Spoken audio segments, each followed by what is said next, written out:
Sanjay sir the singer college से। आज मैं आपको बेसिक लेवल की चीज टेंस एंड वॉइस, इसमें क्या अंतर है, क्या हकीकत है, वो मैं बताऊंगा। तो सबसे पहले दोनों चीजों को जानने के लिए मुझे जानना होता है सब्जेक्ट क्या होता है।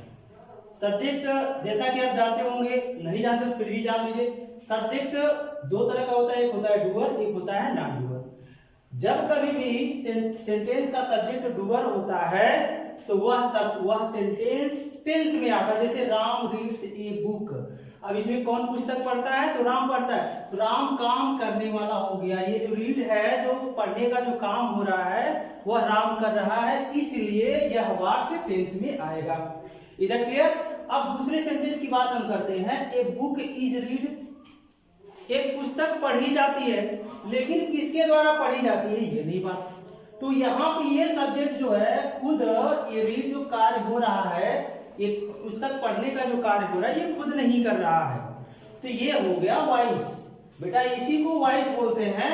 और कुछ लोग कहते हैं एक्टिव वॉइस और passive voice. There is no active voice न पैसिव वॉइस, केवल वॉइस में पैसिव वॉइस होता है और जो टेंस होता है उसी को हम एक्टिव वॉइस बोलते हैं।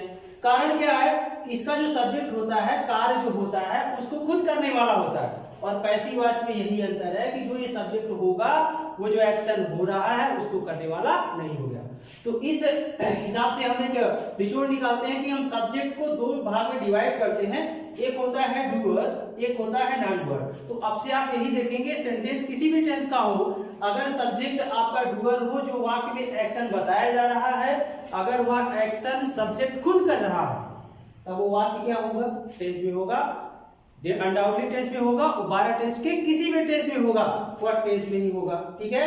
और नॉन डूअर का मतलब, अगर सब्जेक्ट ऐसा है कि जो एक्शन हो रहा है वो कार्य नहीं कर पा रहा है, कार्य कोई और कर रहा है, लेकिन है या नहीं है, तो वह होगा हमेशा पैसिव वॉइस में। समझ में आ गई बात आपको।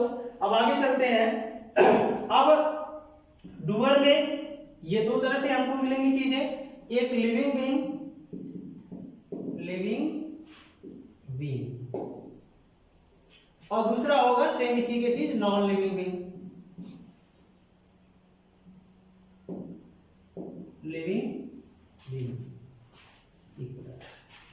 Non living being, sorry living being.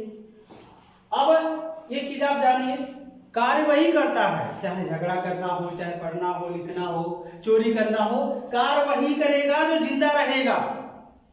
जिसके अंदर जान ही नहीं है, वो कौन सा काम करेगा। अब इस बोर्ड पे मैंने लिख दिया है, अगर ये जीवित होता तो लिखने देता, नहीं लिखने देता। अब ये निर्जीव है, तो अगर बोर्ड पर लिखा जाता है, ये बात कही जाती है, तो आप बताइए मुझे सब्जेक्ट लिविंग की non living, undoubtedly non living, that is where. इसीलिए तो मैं कह रहा हूं कि पैसिव वॉइस में। तो अब से आपको यही समझना है कि सब्जेक्ट अगर लिविंग है, काम जो हो रहा है, एक्शन करने वाला है, तो वह क्या होगा, टेंस होगा, किसी भी टेंस में हो सकता है। ठीक है। आगे चलते हैं नॉन डूअर। अब नॉन डूअर में दोनों कैटेगरीज मिल जाती है। हम यहाँ पे देख रहे हैं केवल लिविंग में, लेकिन नॉन डूअर में दोनों होगा, जिंदा भी हो सकता है और निर्जीव भी हो सकता है। जैसे I am being taught, I am being taught. अब इस सेंटेंस को हम एनालिसिस करेंगे। सबसे पहली चीज, आपको हर एक सेंटेंस में हर एक सब्जेक्ट का एक्सरे करना आना चाहिए। हर एक शब्द का एक्सरे करना आना चाहिए। जब तक उसमें पार्ट ऑफ स्पीच आप समझ नहीं पाओगे, खत्म है, कुछ नहीं है। I am being taught. अब इसमें देखिए, आई एम बीइंग टॉट, मुझे पढ़ाया जा रहा है। तो इसमें ये जो सब्जेक्ट आई है, ये कार्य खुद कर रहा है पढ़ाने का, कि कोई और कर रहा है, कोई और कर रहा है ना।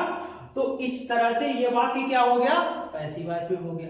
इसे हम टेंस में देखेंगे, तो टेंस में क्या है, एम के बाद बीइंग लिखा गया, फिर टॉट है। यहाँ देखिए बीइंग के बाद आईएनजी आ रहा है ना, तो प्रेजेंट कंटीन्यूअस का पैसिव वॉइस है। तो ये दोनों एक दूसरे से संबंधित हैं। बिना टेंस जाने हम वॉइस नहीं जान पाएंगे, और वॉइस जानते हैं तो टेंस भी हमें समझ में आएगा। ठीक है। एक दूसरी चीज, तो अगर हम सिर्फ यही बात करें कि अब पॉइंट पर आते हैं नॉन डूअर की बात।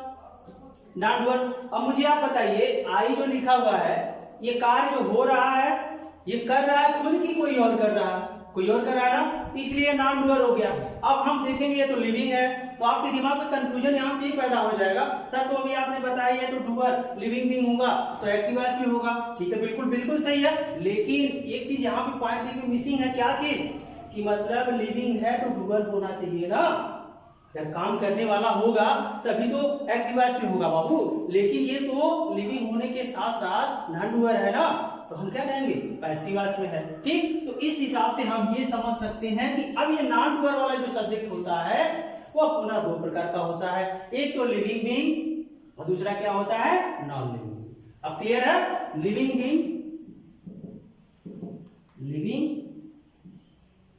बीइंग और ये नॉन लिविंग बीइंग, ये दो तरह के सब्जेक्ट होते हैं। तो आपसे आपको यही ध्यान देना है कि कोई भी सेंटेंस हो, दुनिया को कोई सा भी कैसा भी सेंटेंस हो, आपको कोई भी सेंटेंस हो, बस आपको सब्जेक्ट के थ्रू सब कुछ समझना है। सब्जेक्ट अगर मिला लिविंग है नॉन लिविंग है कैसा भी हो, अगर वह डूअर है तो टेंस में होगा, एक्टिव वॉइस में होगा, और अगर नॉन डूअर है लिविंग है या नॉन लिविंग है तो पैसिव वॉइस में होगा। थैंक्स फॉर वॉचिंग, अब अगले क्लास में